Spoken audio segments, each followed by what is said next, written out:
Students, आज हम लोग नया चैप्टर स्टार्ट कर रहे हैं, है ना। Magnetic effects of electric current या मैग्नेटिक इफेक्ट्स ऑफ करंट, कुछ भी आप बोल दें। तो हमने करंट इलेक्ट्रिसिटी में करंट के बारे में तो पढ़ लिया है। अब वो करंट क्या है, किसी वायर से जब पास होता है तो वो अपने चारों तरफ एक मैग्नेटिक फील्ड क्रिएट करता है। अभी हम सब समझेंगे कि क्या होता है, और फिर वो मैग्नेटिक फिनोमेना शो करता है। कौन कौन से फिनोमेना शो करता है वो भी हम बारी बारी समझेंगे। तो ये जो मैग्नेटिक इफेक्ट्स आ रहे हैं करंट की वजह से, इस बारे में ये पूरा चैप्टर है, और इस चैप्टर को बोला गया मैग्नेटिक इफेक्ट्स ऑफ करंट। खैर, उससे पहले मैग्नेटिक इफेक्ट ऑफ करंट पे आने से पहले आप लोगों ने मैग्नेट के बारे में जरूर सुना होगा, या आपने बार मैग्नेट जो होता है वो देखा भी होगा, है ना। जो मैग्नेट्स रहते हैं ना, जिनकी मैग्नेटिक नीडल्स बनती हैं, है ना। कई सारे टॉयस में मैग्नेट्स को यूज किया जाता है। तो पहले हम उसके बारे में थोड़ी सी चर्चा कर लेते हैं, फिर तो करंट के बारे में हम चर्चा करेंगे, उसमें तो कोई दिक्कत नहीं है। जैसे हमने एक सेक्शन पढ़ा था करंट इलेक्ट्रिसिटी में, हीटिंग इफेक्ट ऑफ करंट। तो करंट से हीट प्रोड्यूस की जा सकती है, तो वो एक पर्टिकुलर सेक्शन था। अब ये करंट का दूसरा इफेक्ट है जिसको हम बोल रहे हैं मैग्नेटिक इफेक्ट्स ऑफ करंट। ऐसे करंट के बहुत सारे इफेक्ट्स भी होते हैं ना, केमिकल इफेक्ट्स, थर्मल इफेक्ट्स भी होते हैं। खैर, अभी तो हम मैग्नेटिक इफेक्ट्स की बात कर रहे हैं। तो पहले तो यहाँ पर कुछ पॉइंट्स लिख लेते हैं। जो मैग्नेटिज्म है, मतलब जो आप मैग्नेट देखते हो, आपने देखा होगा कि उसमें दो पोल होते हैं, नॉर्थ पोल और साउथ पोल। तो नॉर्थ पोल आपस में क्या करते हैं बच्चों, रिपेल करते हैं। साउथ पोल जो है वो भी आपस में रिपेल करते हैं, बट नॉर्थ पोल और साउथ पोल जो होते हैं वो आपस में अट्रैक्ट करते हैं ना। तो ये जो मैग्नेटिज्म की कहानी है, ये एक्चुअली में आप समझो कि आज से लगभग लगभग 2500 ईयर्स एगो डिस्कवर किया गया था, है ना। और ये जो मैग्नेट से पहले ये ओर में पाया जाता था, आयरन के ओर में, जिसको मैग्नेटाइट बोलते हैं, है ना। तो उसके बारे में लिख लेते हैं सबसे पहले। तो आपने इस तरीके से बच्चों एक बार मैग्नेट देखा होगा। तो कोई भी ऐसा बार मैग्नेट होता है तो उसमें एक दो पोल्स दिए जाते हैं, एक नॉर्थ पोल एक साउथ पोल। अब क्या होता है कि ये नॉर्थ पोल और साउथ पोल क्यों हम बोलते हैं, क्योंकि इसमें एक डायरेक्टिव प्रॉपर्टी होती है। वो डायरेक्टिव प्रॉपर्टी क्या होती है बच्चों, कि अगर आप किसी मैग्नेट को ऐसे फ्रीली सस्पेंड कर देंगे तो ये एक पर्टिकुलर डायरेक्शन में अलाइन हो जाता है। तो जो पोल अर्थ अर्थ आप जानते हो बच्चों, अर्थ। तो अर्थ के दो पोल है ना, एक अर्थ का नॉर्थ पोल है और एक अर्थ का साउथ पोल है। तो मैग्नेट का जो हिस्सा, जो फेस अर्थ के नॉर्थ पोल की तरफ पॉइंटेड रहता है, क्योंकि हमेशा ये नॉर्थ टू साउथ पोल में ही अलाइन होता है मैग्नेट। आप इसको घुमा के छोड़ दोगे तो ये वापस से अलाइन हो जाएगा। ये सब चीजें आप जानते हो। मैग्नेटिक कंपास इसी तरीके से तो काम करता है। तो जो फेस बार मैग्नेट का ज्योग्राफिक साउथ नॉर्थ पोल की तरफ होता है, हम बोलते हैं वो north pole of bar magnet है। और जो ज्योग्राफिक साउथ पोल की तरफ पॉइंटेड रहता है, हम बोलते हैं वो मैग्नेट का साउथ पोल है। इस तरीके से हमने दो पोल बनाए मैग्नेट के। तो कभी भी आप एक सिंगल मैग्नेट को अगर फ्रीली सस्पेंड कर दोगे तो हमेशा नॉर्थ साउथ डायरेक्शन में शो करता है, अलाइन कर लेता है अपने आप को, है ना। तो जो नॉर्थ पोल की तरफ होता है फेस, वो नॉर्थ पोल हो जाता है मैग्नेट का। और मैग्नेट का जो फेस साउथ पोल की तरफ होता है वो south pole of the magnet कहलाया जाता है ना। आई होप आपको ये बात क्लियर हो रही होगी।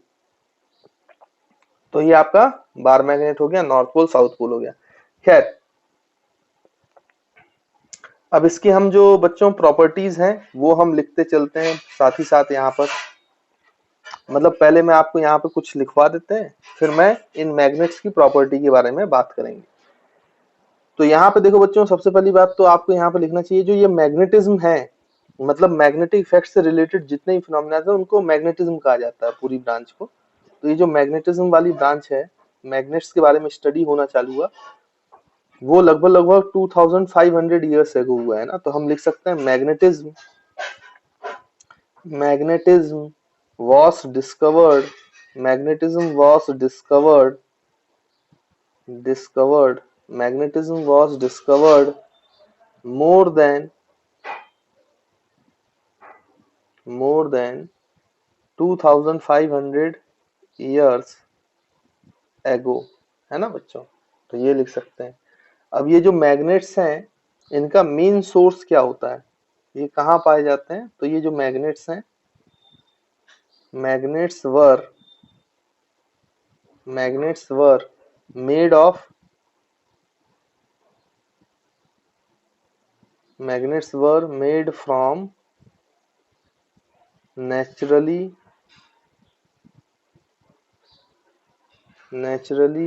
occurring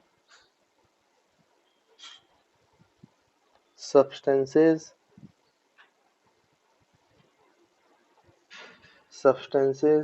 called लोडस्टोन, है ना बच्चों। लोडस्टोन एक तरीके के आयरन के एलॉय को बोला जाता है, लोडस्टोन, जो आयरन की बेसिकली बच्चों बोलना चाहिए कि आयरन से ही बना रहता है, आयरन का एक ओर होता है ना बच्चों, तो वहां पे फाउंड आउट किया जाता है, इसको लोडस्टोन बोलते हैं। ये बहुत पहले जो चाइनीज लोग थे वो लोग यूज करते थे, तो इससे वो भविष्यवाणी किया करते थे लोडस्टोन को दिखाकर। उसमें अट्रैक्टिव की प्रॉपर्टी होती थी ना, तो मैजिक शो करके वो लोग इसको किसमें यूज किया करते थे बच्चों, भविष्यवाणी किया करते थे, है ना। बाद में लेकिन कई सारे लोगों ने इसका नेविगेशन पर्पस यूज किया। कोई आदमी शिप वगैरह पे जाता था तो उसमें कंपास में लगाकर वो नॉर्थ पोल और साउथ पोल की डायरेक्शन देख पाते थे, ना, तो नेविगेशनल पर्पस के लिए भी यूज करते थे। तो पहले इसको लोड स्टोन कहा जाता था, फिर बाद में जब स्टडी हुई तो ये पता चला कि ये जो लोड स्टोन है एक्चुअली में ये अ ब्लैक ओर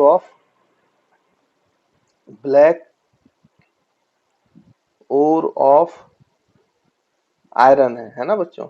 और उसका अगर मैं कॉम्पोजिशन बताऊं आपको, तो इसका कॉम्पोजिशन होता है Fe3O4, है ना, जो आजकल आपका मैग्नेटाइट के नाम से जाना जाता है ना, which is now known as, पहले उसको लोड स्टोन कहा जाता था, अब उसको मैग्नेटाइट कहते हैं हम, मैग्नेटाइट। तो आई होप बच्चों आपको थोड़ा सा मैग्नेट्स के बारे में समझ में आया होगा कि क्या होते हैं मैग्नेट्स, और उनको पहले लोड स्टोन कहा जाता था। उसका कॉम्पोजिशन Fe3O4 होता है, जो ये आपका बार मैग्नेट होता है, और इसको अब क्या कहते हैं बच्चों, मैग्नेटाइट, है ना। तो ये आपको ध्यान में रखना है। अच्छा, अब यहाँ पे आप ध्यान से देखें तो ये जो है मैग्नेट जो है, इनके बहुत सारे एप्लीकेशन होते हैं। जैसे मैंने आपको बताया कि नेविगेशनल पर्पस के लिए यूज होते हैं, बहुत सारी इंस्ट्रूमेंट्स होते हैं, जैसे मैग्नेटिक निडल होती है या डिप सर्कल्स होते हैं, तो उनमें यूज होते हैं। अभी खैर आप उतना नहीं जानते हो कि ये सब क्या है, लेकिन समय के साथ आप सीखते जाओगे। रेफ्रिजरेटर्स होते हैं, उनमें यूज होते हैं। कई सारे टॉयज होते हैं, उनमें यूज होते हैं। आपकी जो मोटर्स होती हैं, मोटर्स में भी मैग्नेट का यूज होता है ना, वो हम बाद में पढ़ेंगे थोड़ा सा, लास्ट लास्ट में, मोटर्स और जनरेटर्स के बारे में। वहां भी यूज होता है मैग्नेट, क्योंकि वहां पर जो फिनोमेना होता है उसमें करंट डेवलप की जाती है ना, तो वो भी हम देखेंगे। या करंट से कॉइल को रोटेट किया जाता है, वो मोटर होती है, और करंट जनरेट करते हैं वो जनरेटर होता है ना बच्चों। तो लास्ट लास्ट में उसके बारे में भी हम देखेंगे। तो ये जो मैग्नेट्स हैं, ये मैग्नेट्स की कुछ प्रॉपर्टीज होती हैं बच्चों, जो कि आपको पता है। एक बार जल्दी से हम लिख लेते हैं, तो हम यहाँ पे हेडिंग डालेंगे, magnets have magnets have the following properties, magnets have the following properties. तो मैग्नेट्स की कुछ प्रॉपर्टीज होती हैं जो हमें पता होनी चाहिए। पता तो आपको होंगी, लेकिन फिर भी, या फिर आपने कभी ना कभी इन प्रॉपर्टीज को एक्सपीरियंस जरूर किया होगा अगर आपने मैग्नेट से खेला हुआ है। वो प्रॉपर्टीज हम लिख लेते हैं ना। तो सबसे पहली जो प्रॉपर्टी होती है बच्चों मैग्नेट्स की, वो होती है अट्रैक्टिव प्रॉपर्टीज। अट्रैक्टिव प्रॉपर्टी, इसमें क्या होता है कि बहुत सारे जो मेटल के पीस होते हैं भाई, जैसे निकल, कोबाल्ट एटसेट्रा, उन सबको मैग्नेट्स अट्रैक्ट कर सकता है ना। आपने बचपन में बहुत खेला होगा कि मैग्नेट से कोई भी जो मेटल का कॉइन हो या मेटल की नेल हो, है ना, तो उन सबको आपने देखा होगा कि बहुत आसानी से मैग्नेट से अट्रैक्ट किया जा सकता है ना। तो हम ये लिख सकते हैं अट्रैक्टिव प्रॉपर्टी में कि a magnet a magnet attracts a magnet attracts material, a magnet attracts materials like like iron, cobalt, निकल,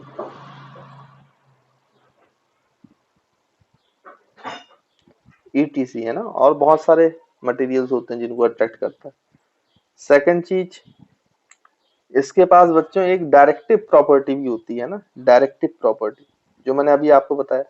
डायरेक्टिव प्रॉपर्टी क्या है इसकी, कि भाई अगर आप इसको फ्रीली सस्पेंड कर दोगे तो ये एक पर्टिकुलर डायरेक्शन में अलाइन हो जाता है, जो अर्थ के नॉर्थ पोल और साउथ पोल की तरफ अलाइन रहता है ना।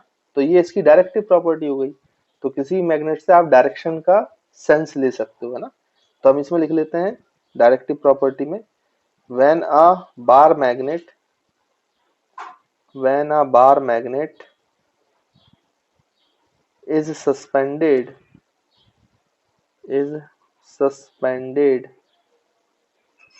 suspended freely is suspended freely by a thread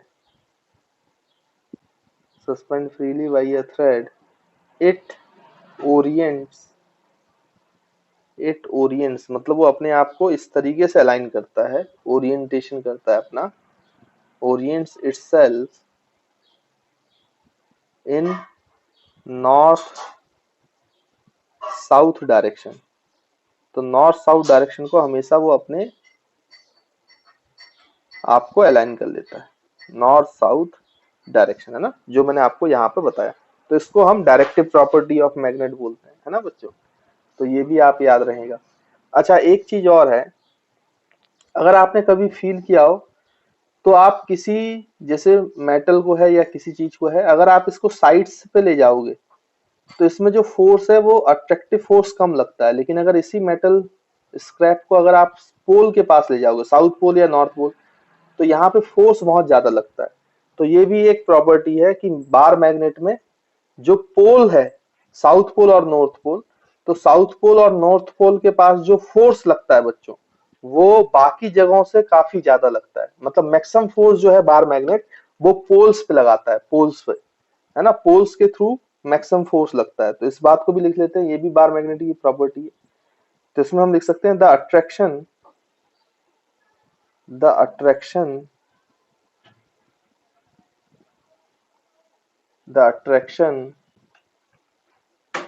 of the attraction is maximum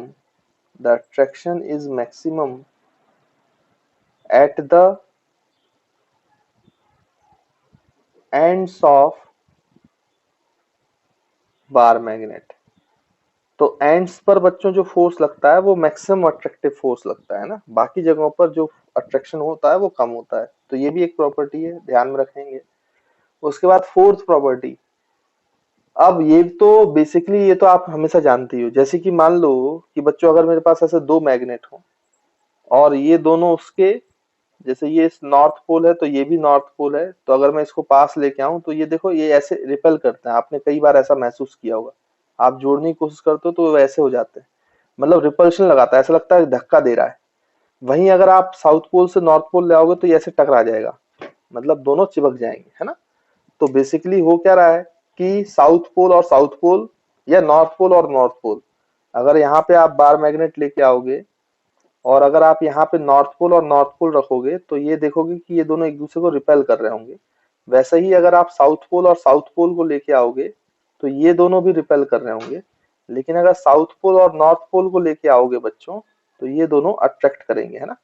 तो लाइक पोल्स जो है वो एक दूसरे को रिपेल करते हैं और अनलाइक पोल्स जो है वो एक दूसरे को अट्रैक्ट करते हैं, जैसे चार्जेस के साथ होता था।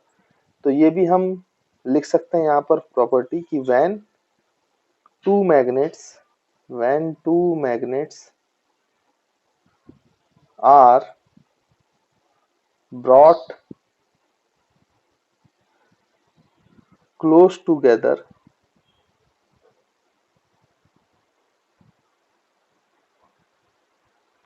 brought close together like poles repel and unlike poles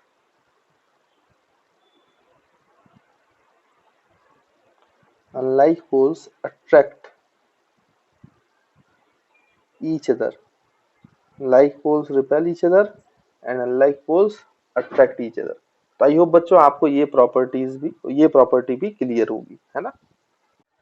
तो आगे बढ़े बच्चों, तो एक यहाँ पे फिफ्थ प्रॉपर्टी है ना, एक और यहाँ पे हम प्रॉपर्टी लिख लेते हैं।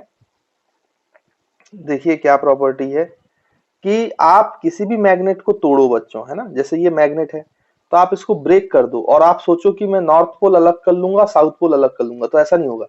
जब ये मैग्नेट टूटेगा तो ये वापस यहाँ नॉर्थ पोल और साउथ पोल बना लेगा और ये वापस यहाँ नॉर्थ पोल साउथ पोल बना लेगा। आप सोचो फर्दर तोड़ दूं तो ऐसा हो जाएगा, तो फिर से नॉर्थ और साउथ बन जाएगा। यानी जो मैग्नेट है वो कभी भी मोनोपोल एग्जिस्ट नहीं करता, मैग्नेट में कभी भी मोनोपोल एग्जिस्ट नहीं करता। यानी कि सिर्फ आप कितना भी इसको तोड़ते जाओ, कितना भी छोटा कर लो, ये कभी भी अपना क्या नहीं चेंज करेगा बच्चों, ये अपना नॉर्थ पोल और ये साउथ पोल हमेशा इससे बरकरार रहेंगे। यानी दोनों पोल हमेशा साथ में एग्जिस्ट करते हैं। कभी भी बार मैग्नेट का मोनोपोल जो है वो कभी भी एग्जिस्ट नहीं करता, है ना। जैसे वहां पे सिंगल चार्ज एग्जिस्ट करते थे बच्चों, हमने इलेक्ट्रिसिटी में देखा था, पॉजिटिव चार्ज बना सकते थे आप, अकेला नेगेटिव चार्ज बना सकते थे। लेकिन यहाँ पर आप केवल अगर चाहें कि मैं नॉर्थ पोल बना लूं तो वो पॉसिबल नहीं है। अगर नॉर्थ पोल है, मैग्नेट है, तो नॉर्थ और साउथ दोनों साथ में आएंगे। Monopoles are never exist in bar magnet, है ना। तो ये भी एक प्रॉपर्टी है बार मैग्नेट की जो हमें लिखनी चाहिए। तो हम लिख लेते हैं यहाँ पर बच्चों, monopoles are never exist in bar magnets. तो आई होप आपको ये वाला पॉइंट भी क्लियर होगा। अच्छा बच्चों, मैं एक चीज और आपको बता दूं, ये एक्सपेरिमेंटल डाटा है ना, एक्सपेरिमेंटली बहुत बार इसको प्रूफ किया गया है। तो वो मैं आपको बता रहा हूँ, वो आपको याद होना चाहिए। क्या है कि एक्चुअली में क्या होता है कि अगर आपके पास ये बार मैग्नेट है तो इसकी जो टोटल लेंथ है, एंड टू एंड जो टोटल लेंथ है, तो ये जो एंड टू एंड जो टोटल लेंथ होती है इसको बोलते हैं ज्योग्राफिक लेंथ। लेकिन एक्चुअली में होता क्या है कि हम तो ये मान रहे हैं कि एंड में नॉर्थ पोल है और एंड में साउथ पोल है, लेकिन रियलिटी में ऐसा नहीं होता। बार मैग्नेट के एंड से थोड़ा अंदर साउथ पोल होता है और इस एंड से थोड़ा सा अंदर साउथ पोल होता है। मतलब जो ये पोल होते हैं ये एग्जैक्टली सरफेस पे नहीं होते हैं, एंड्स पे नहीं होते हैं, उनसे थोड़ा थोड़ा अंदर होते हैं।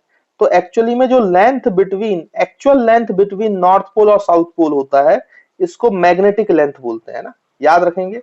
LM का मतलब है मैग्नेटिक लेंथ, जो actual distance between south pole and north pole है ना।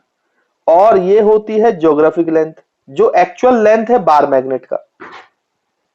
ज्योग्राफिक लेंथ या ज्योमेट्रिक लेंथ जो आपको बोलना है, ज्योमेट्रिक लेंथ बोल दो, वो ज्यादा सही रहेगा। ज्योमेट्रिक लेंथ, है ना बच्चों। तो ये LG जो है वो ज्योमेट्रिक लेंथ है, और जो एक्चुअल लेंथ है, क्योंकि नॉर्थ पोल थोड़े से अंदर पाए जाते हैं, तो इनका एक फिक्स रेशियो है बच्चों हर बार मैग्नेट में। ये जो मैग्नेटिक लेंथ होता है ये 5/6 टाइम्स ऑफ ज्योग्राफिक लेंथ होता है। तो ये भी एक प्रॉपर्टी होती है। तो ये प्रॉपर्टी मैं आपको लिखा देता हूं, ये बहुत बार एक्सपेरिमेंट में देखा गया है और ये हमेशा फिक्स पाया जाता है किसी भी बार मैग्नेट के लिए। तो आप यहाँ पे लिख सकते हो कि जो मैग्नेटिक लेंथ है, मतलब actual length between north pole and south pole और ऑफ बार मैग्नेट, वो मैग्नेटिक लेंथ, ये आप याद रखेंगे क्योंकि कई बार ये पूछ लिया जाता है ना। Magnetic length LM is always equals to 5। इससे जो ज्योमेट्रिक लेंथ से कम होता है, कितना कम होता है, तो वो फैक्टर है 5/6 टाइम्स, है ना। 5/6 टाइम्स ऑफ ज्योमेट्रिक लेंथ, है ना बच्चों।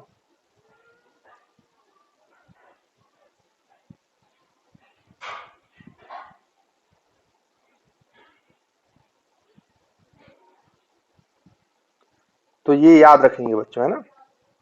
Magnetic length is 5/6 times of geometric length, या फिर आपको magnetic length upon geometric length का रेशियो पूछा जाए तो 5/6, या लगभग लगभग 5/6 आप निकाल के देखोगे तो ये 0.86 आता है, वो कैलकुलेट कर लेना आप।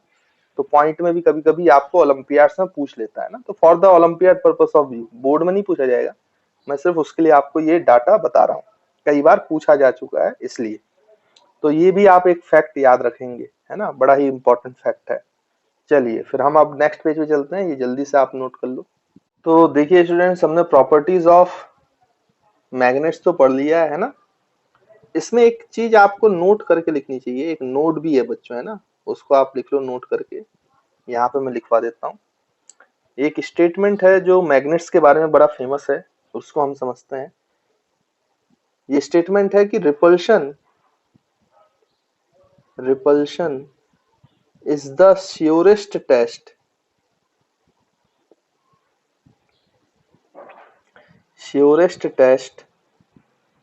Of magnetism.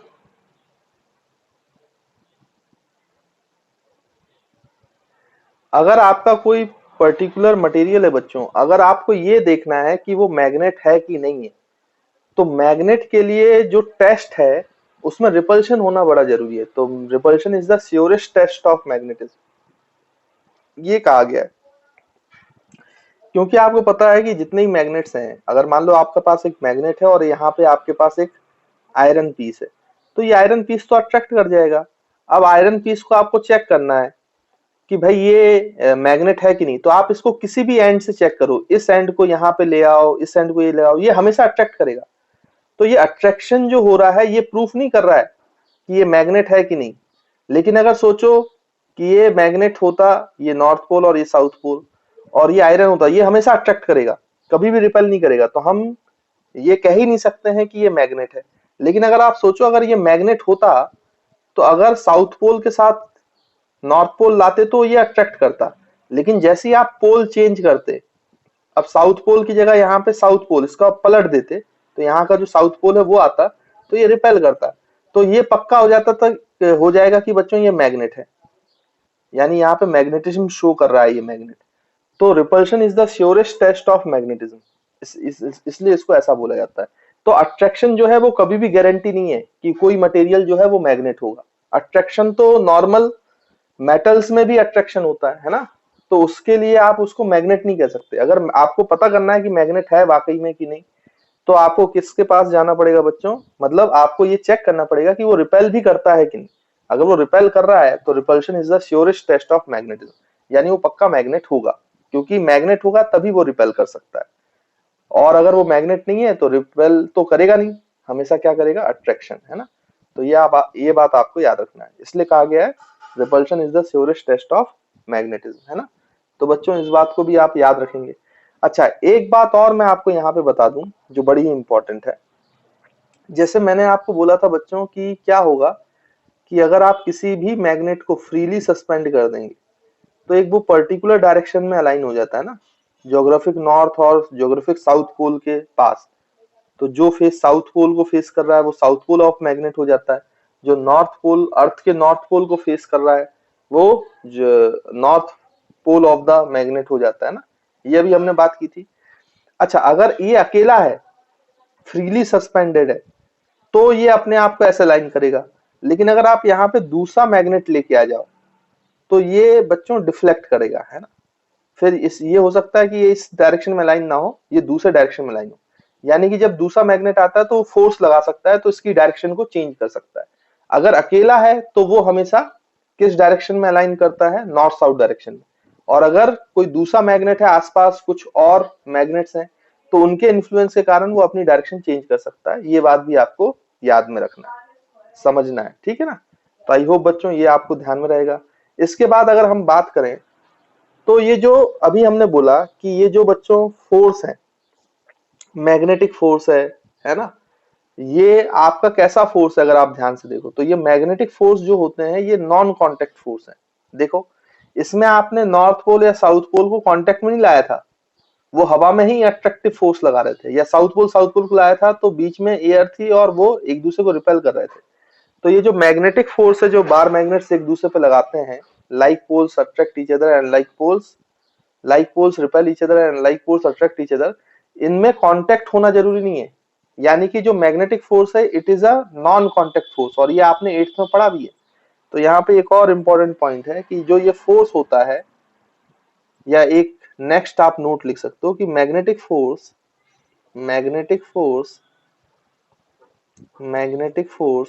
Is a non contact force. ये एक नॉन कांटेक्ट फोर्स है बच्चों, है ना, ये कांटेक्ट फोर्स नहीं होते हैं मैग्नेट। तो जैसे इलेक्ट्रिक फोर्स था वो भी एक नॉन कांटेक्ट फोर्स था, दो चार्जेस को कांटेक्ट जरूरत नहीं है। जैसे आपका ग्रेविटेशनल फोर्स है तो वो भी नॉन कांटेक्ट फोर्स है, और मैग्नेटिक फोर्स जो होते हैं वो भी नॉन कांटेक्ट फोर्स होता है ना।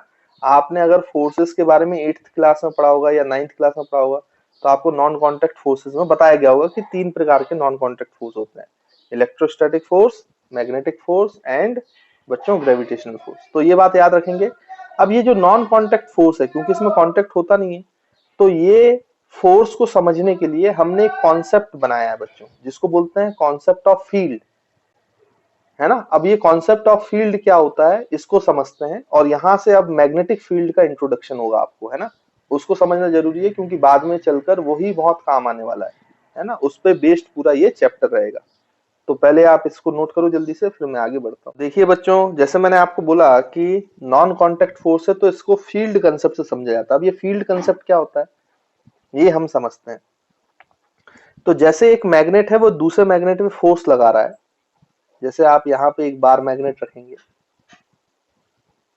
ये उसका नॉर्थ पोल, ये इसका साउथ पोल, तो हम ये मान के चल रहे हैं कि ये जो बार मैग्नेट है ये अपने चारों तरफ स्पेस में, क्योंकि ये तो फोर्स लगा रहा है, अब वो फोर्स क्यों लगा रहा है उसको समझने के लिए हमने फील्ड कंसेप्ट बनाया है। ये फील्ड कंसेप्ट क्या है इसको समझते हैं।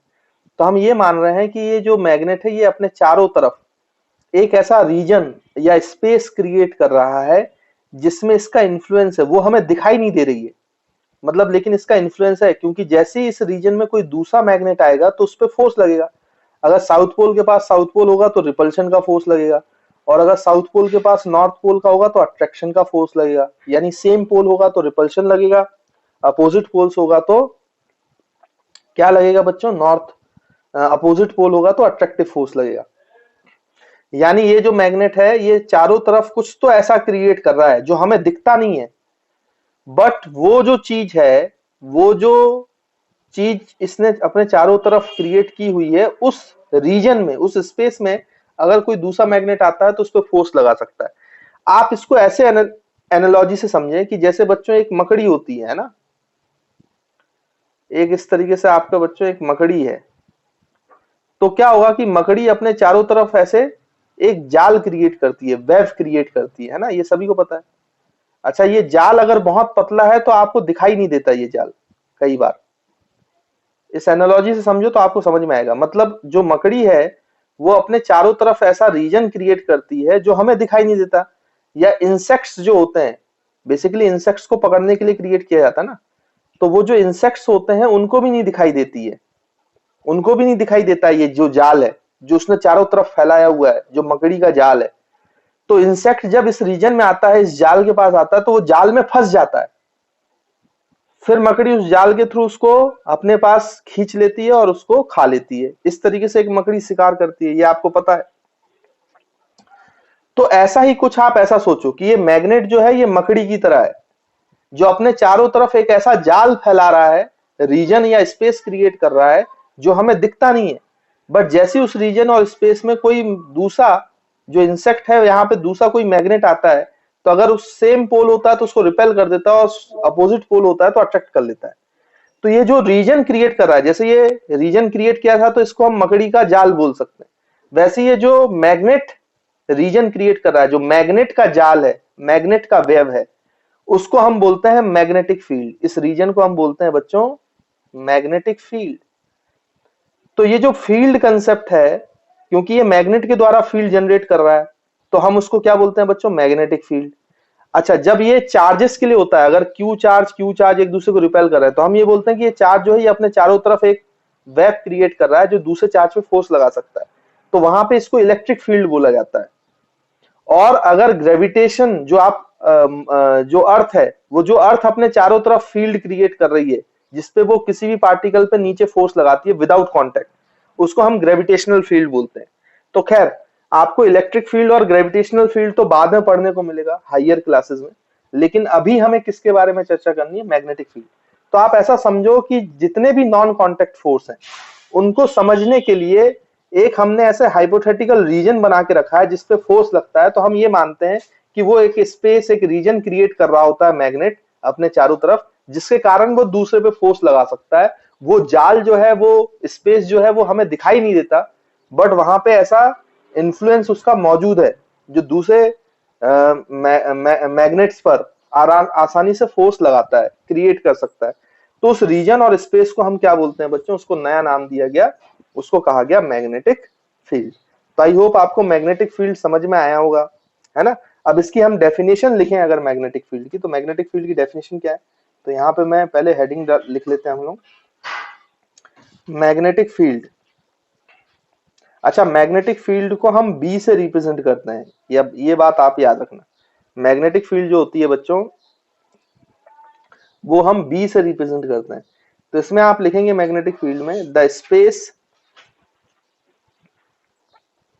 Around the space around a magnet, the space around a magnet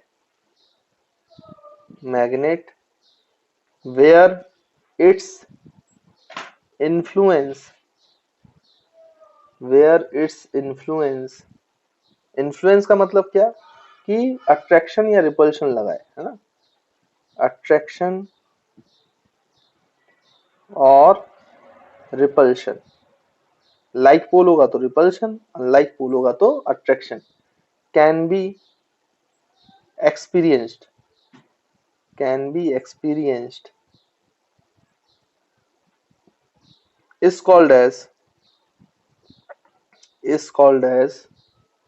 magnetic field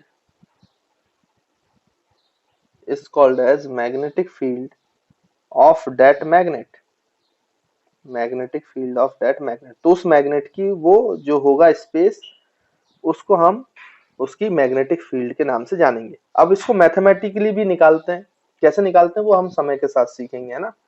तो अभी तो आपको सिर्फ डेफिनेशन समझाना था, तो आई होप आपको डेफिनेशन क्लियर होगी। मैग्नेटिक फील्ड क्या होता है ये समझ में आया होगा, और फील्ड कॉन्सेप्ट क्यों लाया जाता है, क्योंकि ये एक नॉन कांटेक्ट फोर्स है, उसको समझाने के लिए। तो ये भी बात आपको क्लियर होगी। तो देखो बच्चों, ये तो हमने मैग्नेटिक फील्ड को डिफाइन कर लिया। इसके बाद कुछ पॉइंट्स और आपको पता होने चाहिए मैग्नेटिक फील्ड के बारे में।